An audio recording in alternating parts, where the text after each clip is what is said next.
Hey guys, if you're shopping for knives and gear, make sure you check out the description of the video you're watching right now for links to some great online retailers. There's also individual links for knives that I personally recommend. Thanks!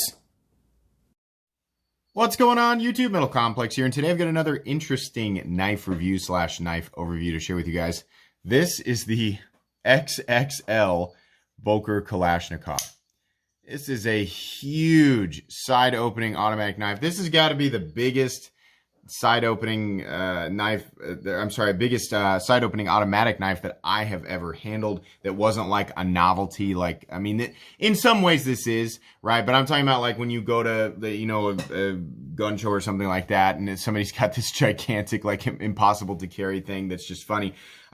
Yeah, you actually can carry this. I mean, where it's legal. It's interesting how well it actually works in the pocket of pants that have deep enough pockets. We're going to talk all about that, but so there is an XL version. So the Boker Kalashnikov, as far as I know, comes in 4 different sizes. They got the little tiny one. They got the normal sized one, which is something around 7 3/4 inches overall. Then they have the XL, which is a fairly normal sized large knife, right? And then they have the XXL.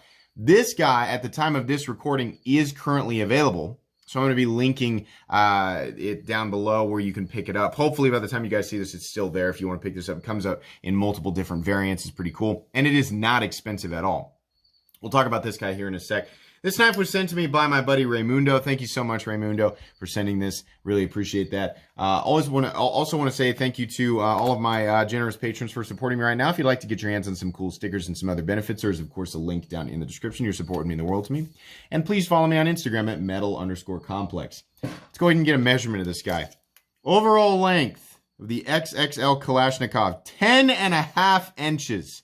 Not a small knife at all. Let's go ahead and do a some size comparisons up against the Ontario Rat. You can see there, the Ontario Rat's not a small knife, but it's being dwarfed at about 8.6 inches. What the Rat comes in at. How about up against the Spyderco PM2? Spyderco PM2 coming in at 8.3 inches overall. How about up again? Let's do the XL real quick. Just show you guys and measure it here real quick. The XL, which is pretty similar to the knives that I carry every day.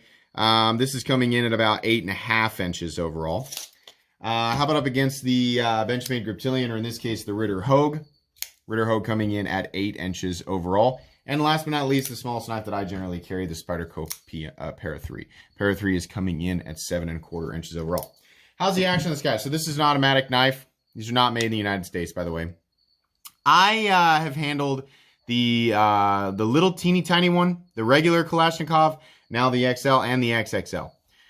So the little tiny one and the regular sized one, and even this guy, they fire, and they fire, hard enough to get the blade to deploy, but it doesn't quite feel like when I, my feeling of power that I compare to always is from Protex, because Protec knives, Protec USA made automatic side opening knives, open harder and with a better feeling of quality than any other side opening automatic knife that I've ever felt. Protec is the most consistent, right? And so I always have this like feeling of power that I expect. Having handled the other versions of the Kalashnikovs, I thought, okay, it's going to be kind of sluggish and clunky because this is big blade. This thing really has some power. Now, I don't know if it's because it feels like the spring in this guy is a little bit more powerful, but initially I thought, well, is it because the blade is so long and heavy, I'm getting recoil, or is it actually firing harder than the XL? And feeling both of these in my hand, I'm going to try to, I don't want them to run into each other. Yeah, this guy definitely feels like it's got a little bit more spring power in it. So I don't know what the deal is there. It feels pretty good. It feels, like there's not like grittiness or clunkiness in here. I mean, it definitely feels good. And it's one of those where you hold the button down. I always test this. I don't want it to get stuck. I want it to, come all the way out, and that lets me know that, caught my fingernail there. Lets me know that there's enough spring power in there to get it to deploy, which is a benefit to side opening automatic knives. A lot of people look at these and they can only think weapon, or they can only imagine this knife in an offensive scenario. To me, it's a situation where if you are working in a dusty or dirty environment and you need a knife in a pinch, it's nice to have, in this case, a side opening automatic knife where you push that button and it is going to get that blade out. You don't have to fumble around with it. It's simply going to deploy. So that is a benefit there. That's just my opinion on that. Let's go ahead and do carry profile. Let's do thickness up against the Spyderco Para 3. You can see there, it's not as thick as you might expect. It is definitely thicker than the Para 3. There's a little bit of contouring going on these scales here. Go ahead and do length and height up against the PM2 and Para 3. Two knives that are a bit awkward in the pocket. Nobody ever really complains about. So in the height department, yeah, it actually, I mean, at its tallest point, it's about where the PM2 is, maybe a little taller. So it looks long and slender, but there is a point where it's definitely tall. And then length, I mean, yeah, it's huge.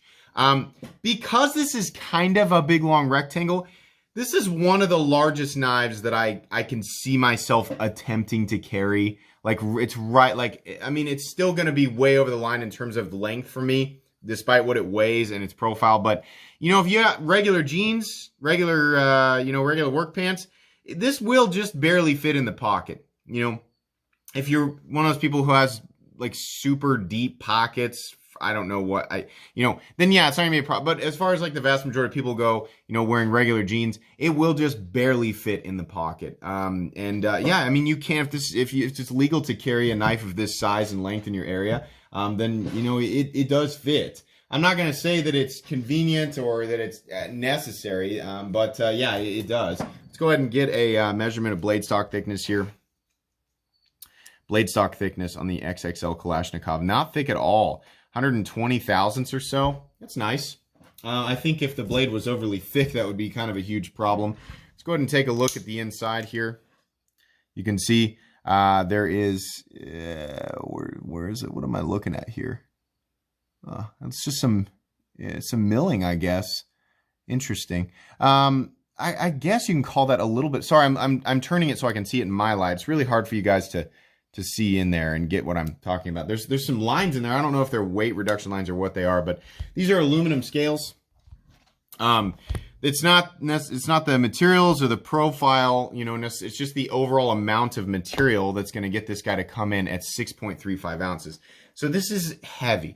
It is at the tippy top of my preference range for weight, but it is way over the line in terms of length. I simply do not need a knife this big in my day-to-day life.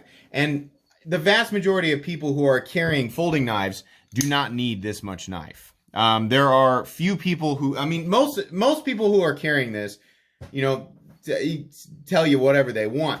Most of them are carrying it because it's cool, because they like it. And there's nothing wrong with that. You know, that's, you know, I see somebody carrying this, walking down the street in, you know, where I live in Kansas, they pulled out whatever it is they tell me their reasoning. In my mind, is going to go, it's mostly because you think it's cool, right? And I would never judge somebody from that. This is cool. It's fun, right?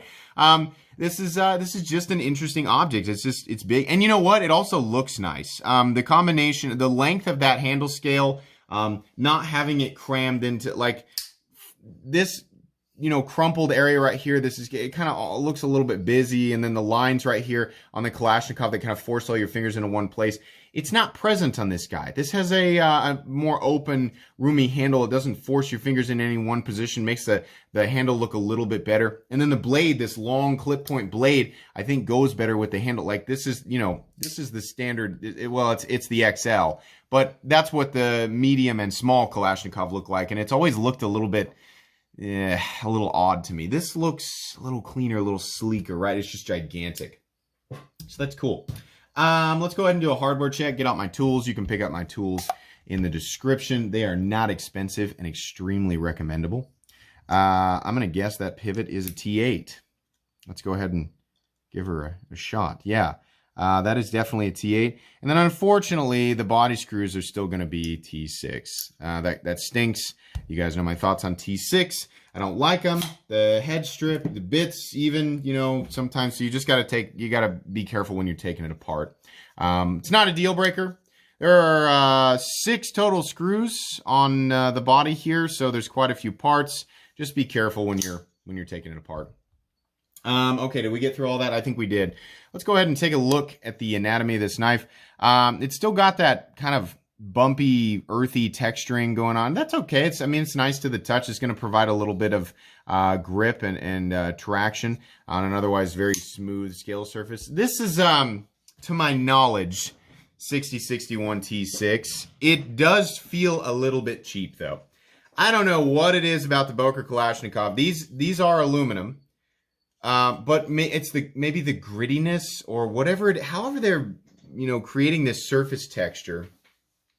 The first time I picked it up, and even looking at it, it felt like plastic, but it is aluminum. And I don't know what it is about the Kalashnikov, how it looks, how it feels. But it does initially. It feels like plastic. It looks a little bit cheap. It feels a little bit cheap. In the case of the XXL, that's made up for by, the really nice looking lines on the handle. I really like that they changed up the lines, didn't create those finger. I really don't like this, where they like put a specific spot for each finger. Let me put my fingers where I want to. Let me put my hands where I want to. I don't want to be forced into one spot on the knife.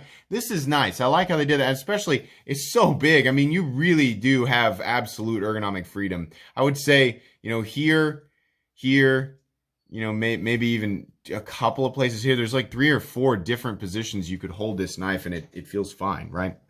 But fit and finish, everything all the way around, this is nice. There's no wonkiness, weirdness. I've handled a few Kalashnikovs. These are not expensive knives. Sometimes Kalashnikovs have little fit and finish issues, right? Truthfully, pretty impressive considering what they're bringing to the table and at the price point that they are. I mean, the standard Kalashnikov comes in at, what is it, $40? This guy is between 60 and 70. They've done, CTS XHP versions of it that were, pretty inexpensive, by contrast, to other things in the price range.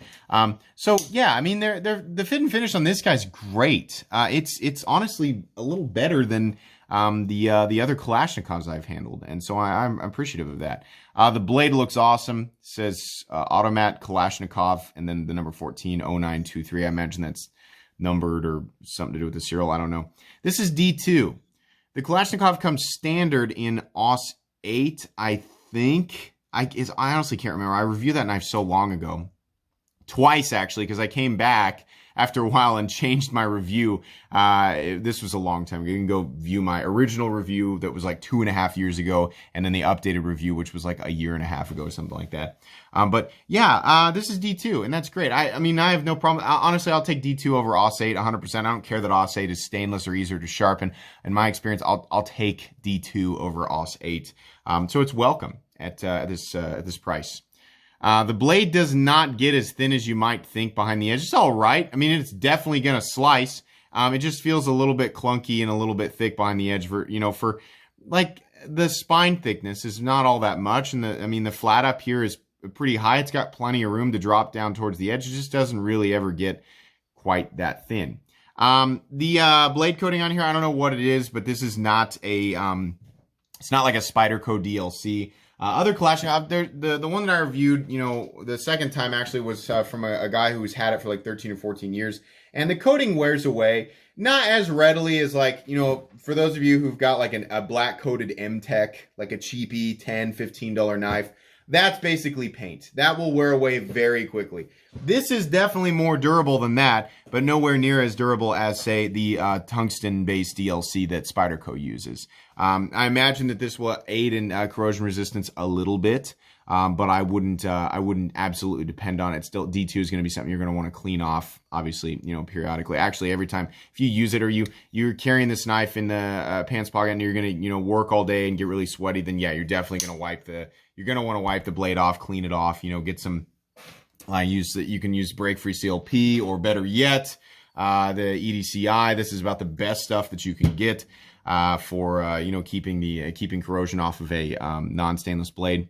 But anyways, yeah, the blade does look good. The grind is symmetrical on both sides. There's no real wonkiness or anything like that. Corners are nicely knocked down. I like the clip point style blade. That tip is not quite as delicate as I would assume. There's still a decent amount of material out there. If you really jam that blade into, deep into wood or something and you're kind of like wiggling it around or prying around, there is a chance you could snap that tip, but more reinforced than I would have expected. This, like other Kalashnikovs, has a little bit of side-to-side play, and honestly, there's a little bit of up and down play.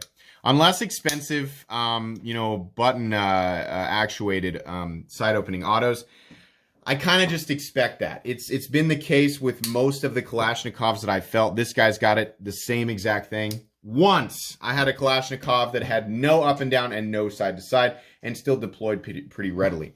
I probably could crank that pivot down and get rid of the side to side play, but it wouldn't deploy as readily. The up and down play, it just seems to be a product of these less expensive side opening autos. I know people will tell me, well, I have one and it doesn't. Yeah, I mean, up here, I'm sure there are some that don't do that. But I feel like, it's probably a dice roll. It's probably 50-50 that you're going to get one. On a button lock like this, do I think that's as big of a deal as like on a frame lock or a liner lock? No. In fact, up and down play doesn't bother me nearly as much on, let's say, a lock back, an axis lock, the cage lock from the Manix 2, this button lock here. It doesn't, because it doesn't depend on the same type of geometry. There's more fortitude backing up that lock versus like on a liner lock, if the geometry's wrong, because this lock is cut at an angle and the tang is at an angle to receive it, and you're still able to disengage it. If there's up and down play there, it's much more likely a lock like that could slip and cause you harm. In this case, I don't think that's really the case. I'd still like it to be solid. I'd feel a lot better if it was solid, but I think you're at less risk with this up and down play, like the lock rock. For anybody who doesn't know, the reason people don't like that is because it suggests a safety issue potentially, but you're at a much greater risk, in my opinion, with something like a liner lock or a frame lock that's got lock rock versus something like this. I don't know that for a fact. I'm not a professional. I have not tested that. It's just me taking a guess based on, the type of lock that it is, right? Anyways, we've got a couple of standoffs back here. That's fine. We have that hideous bacon clip. This looks like a piece of bacon that was cooked so long it turned black. I don't like those lumps and those ridges. I don't know why they do that. I just want a regular clip. But functionally, it's fine. It carries deep. There's a little bit of a bill. It does that kind of hook thing. I like a swoop better. There's a lot of things. I would change, like, from right here, this area up here is fine. I would change all of this completely. It would be much more simple. Something like this. There, the Doug Ritter clip, that's just about perfect. Yeah, the bacon clip just doesn't look good to me. Anyways, though, the knife is centered. Well, let's see. It's a hair off. Yeah, it's just a hair off. And again, I probably could turn that pivot and change that. This guy, again, maybe just a hair off. The other Kalashnikovs I've handled, yeah, there's centering tricks. I got a video on how to center your blade. I'm sure I could do it with this guy. Little tiny fit and finish issues that, I expect from this line. Would I like to see those perfected at this price range? Yeah, definitely. The fact that it's an automatic knife or side opening auto, and it's kind of unique in this price range in terms of a good quality automatic knife, which this is, it doesn't excuse it from those little quirks, right? The side to side play, I can deal with that a little bit. It's something I could mess with on my own. The up and down play, I'd like to see that not be there at all. Centering, I'd definitely like to see that on. That'd be much preferred.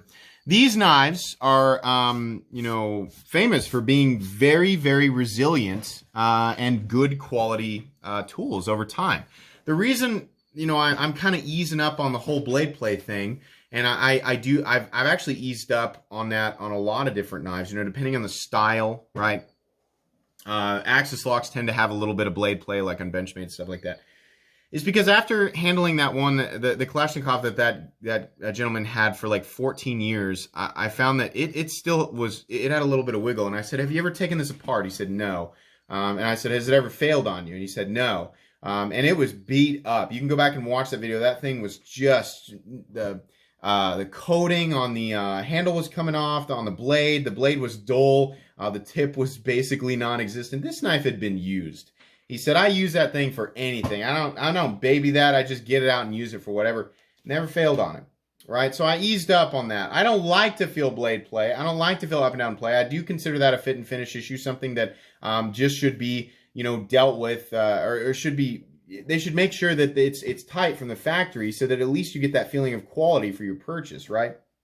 But these are still resilient, like the actual Kalashnikov that it's named after. These are functional automatic knives. These are knives that you can go out and use and you can depend on, despite having a couple of little fit and finish issues, right? Yeah, for the money, I mean, you definitely are getting a quality tool that's going to last and it's going to function. In this case, it has all of that. It's just huge. This is not really a knife that I can recommend to the vast majority of people because it's gigantic. For a lot of people, it's simply going to be illegal. And for the rest of the people, I'm not going to recommend a knife that's this gigantic. It's neat. If you want to pick this up because it's huge and it's interesting, right?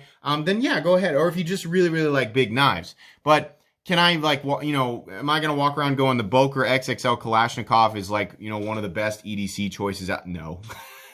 The simple truth is most of us really don't need, that big of a knife. In fact, truthfully, for me, day to day, I consider myself part of the common crowd, or the 80% of the knife community who are just using our knives for simple things. I can carry whatever I want in Kansas. I can carry switchblades, gigantic. I can carry a sword if I want to. I carry the Para 3 because that's really all the more knife that I need. And honestly, even the Para 3 is a little bit overkill for me. So this is massively overkill. But it's still neat. It's still a good buy. This is still a quality made item. It's interesting and it's unique. Fairly unique for the price range. I mean, a good quality side opening automatic knife.